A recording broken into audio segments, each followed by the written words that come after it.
Business activity in the Eurozone fell sharply in September. The latest PMI survey showed a broad-based slowdown, and that sent the euro lower against the dollar. The traders are betting the ECB is going to ease policy even more.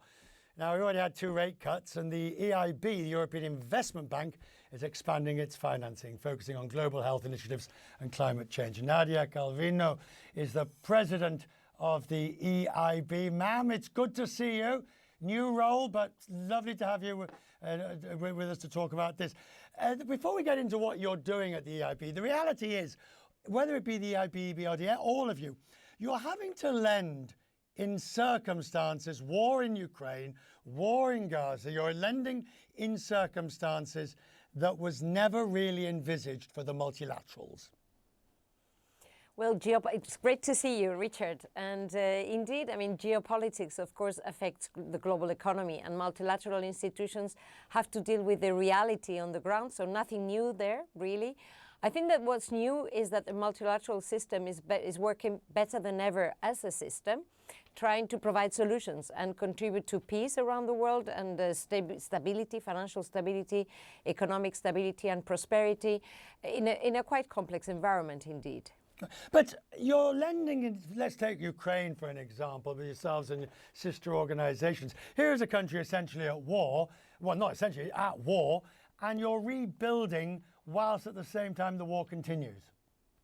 We are supporting Ukraine, and actually the European Union support to Ukraine is unwavering. It's a no-brainer. I mean, we have an aggressive state just at our borders, so we have to ensure that that doesn't prevail. We know what happens. They don't stop there. So we are supporting Ukraine. Right now we're focusing very much in supporting the preparation for the winter. A large part of the energy infrastructures have been destroyed, so we are mobilizing a package of 450 million euros to precisely provide the necessary support and ensure that they can have electricity and the economy continues to run as normally as possible in the midst of a war, as you were rightly saying.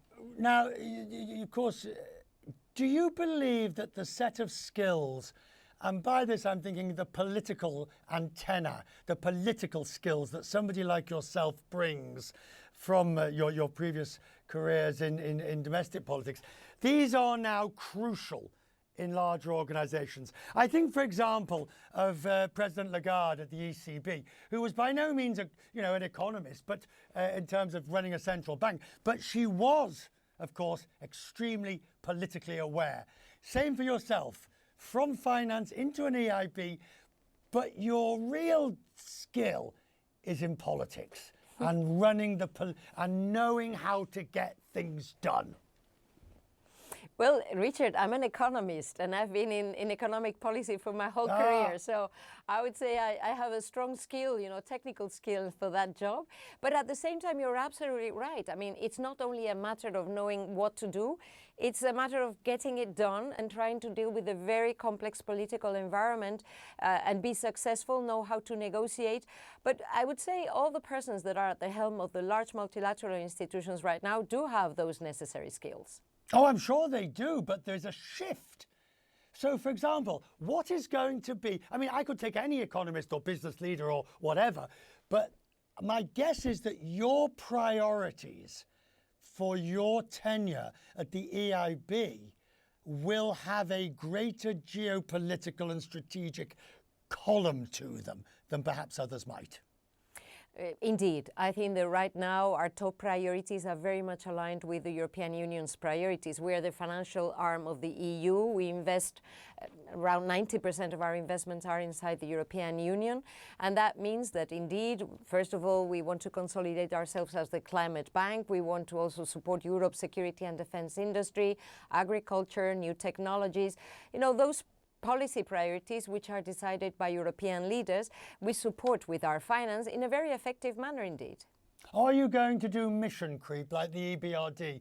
Are you going to extend the definition of Europe into some parts of southern Mediterranean, out across into Middle East, pops up into the Caucasus, above and beyond?